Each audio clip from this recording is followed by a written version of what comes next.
Hey friends, it's Samantha here from eXp Realty. Today we're going to talk about everybody's favorite topic, the weather. Now I certainly get a lot of questions about the weather, especially in the winter time here. We obviously live in a rainforest, so we get more rain than a lot of the rest of the parts of the country.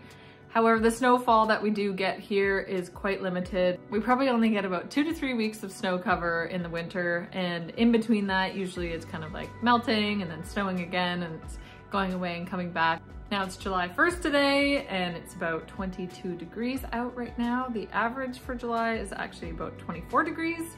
Then for August, we're looking at 25, September 21, October 14 degrees, November 7 degrees, December 4 degrees on average. January is also about 4 degrees on average, and then going up to February, we're back up to 7. March is about 10, April 13, May is 17, and June is about an average of 20 degrees. And of course, those are all average highs. Now at nighttime, it's gonna be a little bit colder, but during the day, those would be the high averages. So as you can tell, really doesn't get below 0 degrees at any point in time in the year. In some of the winter months, some of the lows would be averaging maybe just a couple degrees below 0, but yeah, we don't really get any of those freezing temperatures like a lot of the rest of the province does.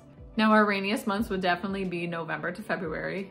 Those months are averaging about 300 to 250 millimeters of rain per month. But really from March to October, everything's below 200 millimeters of rain or less per month. Now what I've found in the last 7 years that I've been living here is that October really kind of ends up being part of the summer. It's really fascinating. We usually get to about the middle of October with still 20, 25 degrees, and then kind of significantly drops off towards the end of October, and then we sort of push right into winter there in November. And of course, if you are moving from somewhere up north, we're gonna have a little bit less daylight than you would in some of the more northern areas. I grew up in northern British Columbia, and of course, it doesn't get dark out until probably about 11 p.m. in the summer, whereas here we're probably looking about 10:30. But in June and July, we have about 16 hours of daylight. Now, of course, for me, moving from northern BC, I have no complaints about living through a little bit of a rainy season during the winter. I'm used to growing up with probably about 7 months of winter, including snow. So if you're moving from Ontario or Alberta or northern BC, like a lot of my clients do, they are so excited to be here and just being able to escape winter. It's almost like being in more like a tropical place. Now we call it Canada's Hawaii for a reason, of course. I find it quite bearable to be here. Now that the nicer months are pushing closer into October, we've kind of been escaping in January, say to Mexico for a couple weeks.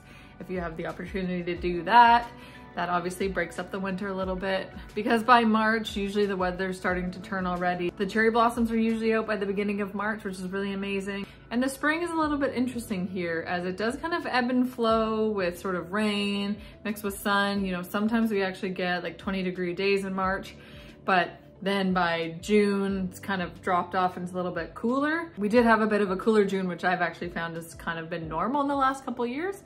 And then it usually heats up for July and August, usually into September, where we're about 24, 25 degrees, which is great. Spend a lot of time at the lake. And of course, Sprout Lake was voted BC's best lake last year. No surprise there, because you can spend a lot of time in the summer there. I'm not entirely sure where this statistic came from, but as far as I'm aware, Port Alberni is about 5 degrees warmer than anywhere else on the island.